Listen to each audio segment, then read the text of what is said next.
Sin embargo, eso no es garantía, porque tendrías una fiscalía actualmente que iniciaría con las mismas cargas y con las mismas fañas de diseño de la todavía existente Procuraduría General de la República. Y lo que propone esto es que para que la independencia sea real, tiene que haber una independencia administrativa, política, presupuestal y técnica. Y bueno, pues para eso tiene que reformarse también la ley orgánica de la misma ahora Fiscalía General de la República.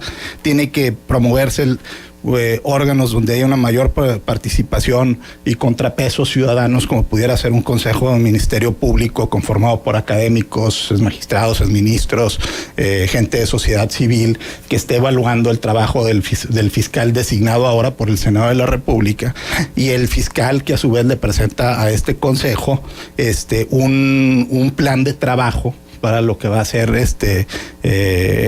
pues su gestión. Se crearía, que ya existe el órgano de control interno, pero se refuerza, pues para que tenga facultades de sancionar en dado caso hasta el mismo trabajo del fiscal general de la República en caso de que no esté cumpliendo con su trabajo, o los ministerios o las distintas áreas que estén incorporadas dentro de la fiscalía. Hasta ahí muy bien, y estamos de acuerdo en que se tiene que hacer este rediseño institucional. Como dicen, primero es el diseño de la fiscalía, después son los fiscales, y que el modelo se vaya reproduciendo en los estados. La observación que yo les hice a algunos integrantes del colectivo, porque nosotros participamos en el de Fiscalía que Sirva, es que una reforma del artículo 102 sin haber promovido en paralelo o antes una reforma al 108 constitucional, que es el que nos dice en qué casos puede ser juzgado el presidente de la República, que lo que dice la Constitución es en casos de delitos del fuero común o traición a la patria, y que traición a la patria pues es un término ya anacrónico, no está actualizado, es nada más para ponerlo en contexto. El término de traición a la patria pues obedece una lógica del siglo XIX, que era de escenarios extremos en donde hay una intervención militar por parte de una potencia extranjera, hay cesión de territorio, hay colaboración con esta potencia extranjera, hay aceptación de condecoraciones y medallas. Entonces, pues es un escenario extremo en donde pues prácticamente pues deja a los casos como corrupción, como cohecho, como crímenes, violaciones graves a los derechos humanos, fuera de lo que pudiera ser esa legislación. Es que contextualizándolo en nuestros tiempos actuales, pudiera decirse que eso sería una traición a la patria, esto que tú estás mencionando, si lo que es la corrupción, lo que es simple y sencillamente no cumplir con lo que la Constitución le mandata al presidente de la República, y lejos de buscar el bien de la nación, traiga como consecuencia su perjuicio. Así es. Entonces, lo que hemos sugerido y sí se está analizando es una reforma al 108 constitucional que esté acompañado de una reforma al Código Penal de la Federación para que se redefine el concepto de traición a la patria e incluya temas como firma de tratados o acuerdos internacionales que limiten las capacidades del Estado para cumplir con sus responsabilidades hacia los gobernados. Si tú firmas un tratado internacional que de entrada ya compromete las finanzas del país y ya no le va a ser posible cumplir con sus compromisos cotidianos con la población, pues ya estás poniendo en riesgo la viabilidad del Estado-Nación. Si tú no creas mecanismos para someter a justicia al presidente de la República o a funcionarios en temas de violaciones graves a los derechos humanos, pues está difícil, porque hay un cumplimiento de la Constitución de garantizar la seguridad de sus gobernados. Si tú sabiendo, contratas estudios, peritajes, consultorías amañadas para beneficiar a un grupo político, a un contratista o a un grupo que se haga, que lucre con la corrupción, pues es un tema de traición a la patria. Entonces tiene que redefinirse el término y tiene que facultarse al Estado mexicano para tratar con eso. Ahora, la fiscalía sí con esta propuesta que están haciendo está muy bien. Entonces yo les invito a imaginar un escenario en donde tenemos esta fiscalía, este diseño, pasa la carta Santo Claus que estamos proponiendo los colectivos y la aceptan y se hace todo este rediseño institucional con todos estos moñitos. Y tenemos además la suerte de contar con el primer fiscal general de la República, es una persona, supongamos, intachable, con alta capacidad técnica, y que en un escenario en donde agarran al presidente de la República con las manos en la masa o con los dedos en la puerta, como quieran verlo, quiere proceder. Hay un amplio consenso de la sociedad, de grupos. Sin embargo, se va a topar con que no puede proceder contra el presidente de la República porque no cuenta con el marco jurídico para hacerlo, ¿sí? Ese es un riesgo, esto es incompleto. Y el otro escenario, imagínate que en esta autonomía se puede pervertir. Entonces, se puede dar la captura del Estado a través de la Fiscalía, en donde un grupo de poder fáctico, económico, donde de alguna manera con una carrera padrinada dentro del sector público de una persona que ha estado en el sector judicial, llega y le responde más a este grupo de poder fáctico que el presidente de la República, porque también se puede dar el escenario que tienes un presidente que efectivamente quiere hacer ciertas transformaciones y ciertos cambios, y en ese proceso afecta a grupos de poder que se han visto beneficiados del Estado. Entonces se puede utilizar la Fiscalía también como un instrumento en contra del presidente. Entonces hay que construir mecanismos para generar estos equilibrios, y en el caso, por ejemplo, en este escenario último que planteé, de que la Fiscalía pueda ser sujeta a la captura por parte de un grupo de poder fáctico, por eso mismo es también necesaria la reforma al Código Penal de la Federación, para ver escenarios o cómo tipificar los delitos de traición. Ayer que platicábamos con Pablo Girault Ruiz de Mexicanos contra la Delincuencia, precisamente le hacíamos ese planteamiento: hasta qué punto pudiera haber una verdadera voluntad política por parte de los legisladores, sobre todo, para darle luz verde a esta reforma 102, sobre todo si tomamos en consideración que hay una gran cantidad de pendientes legislativos y que, de acuerdo con lo que han declarado los coordinadores de las fracciones, no parece ser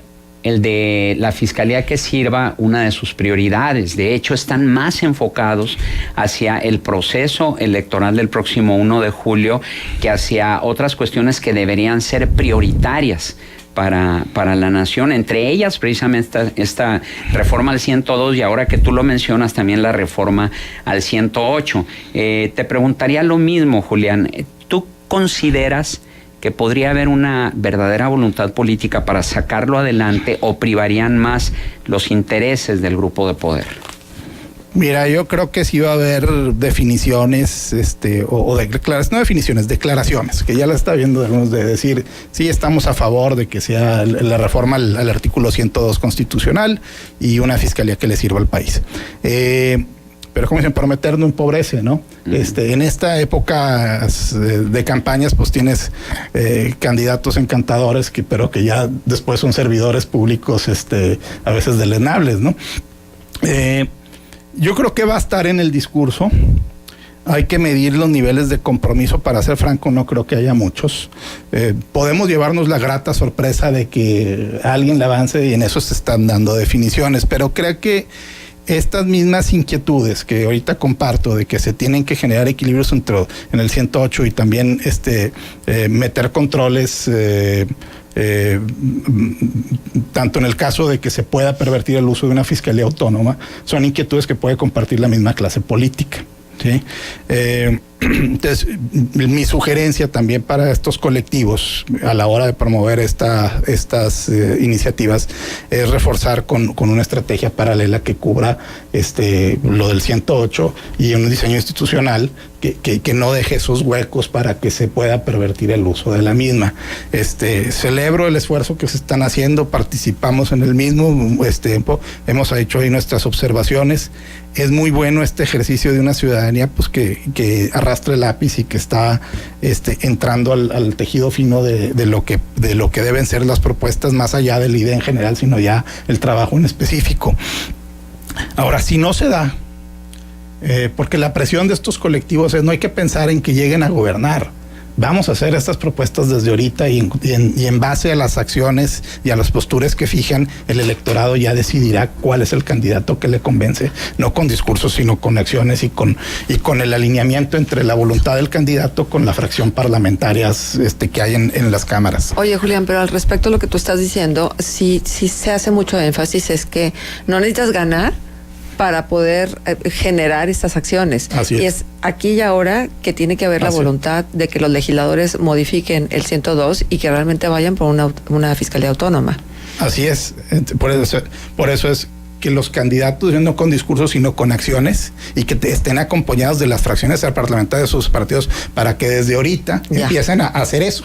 Incluso hubo el discurso, yo tuve la oportunidad de estar el año pasado en una reunión y estuvieron los presidentes de unos partidos políticos y les decían, oigan, más que pensar en la agenda electoral del 2018, vamos a pensar en la agenda de lo que resta del 2017, ¿no? Y que eran básicamente los mismos temas, y no se dio. Claro. Ahora, en este sentido, ¿qué posibilidades hay? En primer lugar, si ya tienen contemplado este punto que tú dices de la reforma al 108 constitucional, y sobre todo, ¿qué posibilidades habría para darle entrada a esa reforma de lo que son las atribuciones del presidente de la República? Se ha comentado, ¿sí? O sea, lo hemos comentado. Lo que pasa es que sí ha sido un gran esfuerzo y es un gran trabajo el que todas estas gentes que participan en el colectivo de distintas organizaciones se coordinen o encuentren los espacios en su agenda para estar trabajando en el diseño de esta propuesta y también hacer el trabajo de gestoría política. Entonces llega esto que ya está en el radar, pero implica también el presentarse no nada más con una idea, sino presentarse ya con una propuesta más armada. Entonces pensándose, discutiéndose el tema, lo estamos introduciendo. Pero sí sería muy bueno que entrara también en la discusión dentro de este proceso electoral para que los candidatos definan postura a la misma. O sea, hay ideas que no pueden ir en solitario, tienen que ir acompañados de una propuesta paralela para generar equilibrios. Es como lo del fuero, ¿no? Que ahorita lo manejan muchas gentes. El fuero, si no viene acompañado de un mecanismo como la revocación de mandato, ¿sí? Puede ser muy peligroso, ¿sí? La eliminación del fuero, porque acentúa asimetrías entre el poder ejecutivo y el legislativo, y lejos de promover una menor discrecionalidad en la impartición de justicia, va a acentuar la discrecionalidad de justicia, porque los actores políticos van a ser más dependientes del ejecutivo federal o de los ejecutivos estatales, y se puede presentar la eliminación del fuero para litigios dolosos que a lo mejor no tienen ningún fundamento político, pero desgastan a los rivales. Entonces, pues aguas, ¿no? Por ejemplo, en impulsar propuestas que no vienen acompañadas. Y no lo digo yo, por ejemplo, en el caso del fuero lo dice el Instituto Belisario Domínguez del Senado de la República, que es muy peligroso eliminar el fuero, ¿sí? Sin generar un mecanismo que también controle a los ejecutivos en turno. Y la solución no está precisamente en la eliminación del fuero. Es un discurso que le han vendido mucho a la gente. El fuero, incluso como está o estaba, no era, la inmunidad no era política, ni estaba en la ley. La inmunidad estaba en la discrecionalidad y en la complicidad de las redes de corrupción, y esa va a seguir existiendo con fuero o sin fuero. Entonces hay que pensar en esos mecanismos que se acompañen. Ahora, hay otra cuestión que también a mí me preocupa, y es el hecho de cómo va a permear esta reforma y esta fiscalía que sirva del nivel federal al nivel estatal, si tomamos en consideración qué ha sucedido con otros sistemas como los sistemas anticorrupción, como los institutos de transparencia, como los institutos electorales, donde si bien en el plano federal, mal que bien, han tratado de funcionar, en el plano estatal como que se ven cooptados por los grupos de poder estatales, principalmente del gobernador, y no es el mismo resultado positivo que se tiene en los estados que el que se ha tenido a nivel federal, precisamente por eso mismo, por esos cotos de poder. Uh-huh. ¿Qué posibilidades hay que esto suceda también con la fiscalía que sirva? Pues mira, lo primero que hay que resolver es el diseño de la Fiscalía General de la República para que sea el modelo base que se reproduzca en los estados y ver el proceso de acompañamiento. Sí, me queda claro, pero mi pregunta va en el sentido precisamente de lo que comentabas tú hace unos momentos, ¿verdad? Que todavía tiene que permear, suponiendo que se dieran todas estas propuestas que hace la sociedad civil y que lo mencionaste muy bien, esta carta a Santo Claus, que se cumpliera, ¿sí? ¿Qué pasaría en los estados? Aunque sí, porque es un escenario distinto. Sí, claro. Mira, hay una posibilidad o un mecanismo que pudiera emplearse aquí en México y que también viene en relación con ahorita con la selección del nuevo integrante del Comité de Participación Ciudadana del Sistema Nacional Anticorrupción. Me parece que me desvió, pero no. Por ejemplo, la selección del nuevo integrante del Comité de Participación Ciudadana del Sistema Nacional Anticorrupción no es tan relevante como uno cree, porque el Comité de Participación Ciudadana en sí mismo no tiene mucha fuerza. ¿Sí me explico? No tiene fuerza ni para pegar una estampilla, es la verdad. ¿Y a qué se debe eso? Porque hubo un error de diseño de origen en la forma en cómo se implementó el Sistema Nacional Anticorrupción y a su vez cómo se fue acompañando la instalación de los sistemas estatales anticorrupción, que dentro de ese diseño es clave la Fiscalía General de la República y las fiscalías en los estados. Debió haberse buscado un mecanismo bilateral, un mecanismo internacional de acompañamiento de alguna organización internacional que, signando un pacto, un acuerdo con el gobierno mexicano, formaran una comisión que acompañe a la sociedad civil mexicana y estos esfuerzos para la correcta instalación del Sistema Nacional Anticorrupción y de los sistemas estatales anticorrupción, y que esta comisión de acompañamiento y de supervisión internacional tenga, conformada obviamente con autoridades también mexicanas, tenga facultades pues para sancionar en dado caso cuando no se esté cumpliendo. Al existir este mecanismo y esta presión,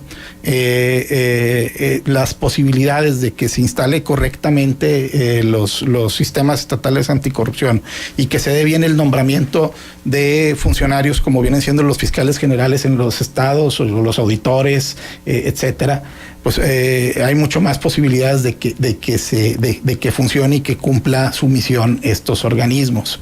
Estos mecanismos se están ensayando en Honduras y Guatemala, y ya sé que van a decir, bueno, pues Honduras y Guatemala tienen muchos problemas. Precisamente por eso buscó, y a pesar de los problemas que están presentando esos gobiernos, el mecanismo no es cerrado, ¿sí? México no tiene que llegar a escenarios extremos, sino que puede prevenirlos. Y de hecho, en la reunión que tuvo y en la que participamos del Comité de Participación Ciudadana del Sistema Nacional Anticorrupción con la sociedad civil de los estados, ahí estuvimos, salió este tema de que se deben de explorar o se debe de buscar el que sean acompañados por mecanismos bilaterales para reforzar el sistema. Ya no se pudo en la primera instalación del Sistema Nacional Anticorrupción y de los estados, pero de aquí en adelante se tiene que ver eso para que se dé y prever que no ocurra lo que tú dices y que pues un gatopardismo en donde cambian las cosas, pero pues no cambian, ¿no? Claro. Bien, Julián Mejía Verdeja, activista social, presidente de Renacer Lagunero e integrante de Por una Fiscalía que Sirva. Agradecemos tu presencia aquí en Contextos. Gracias a ustedes.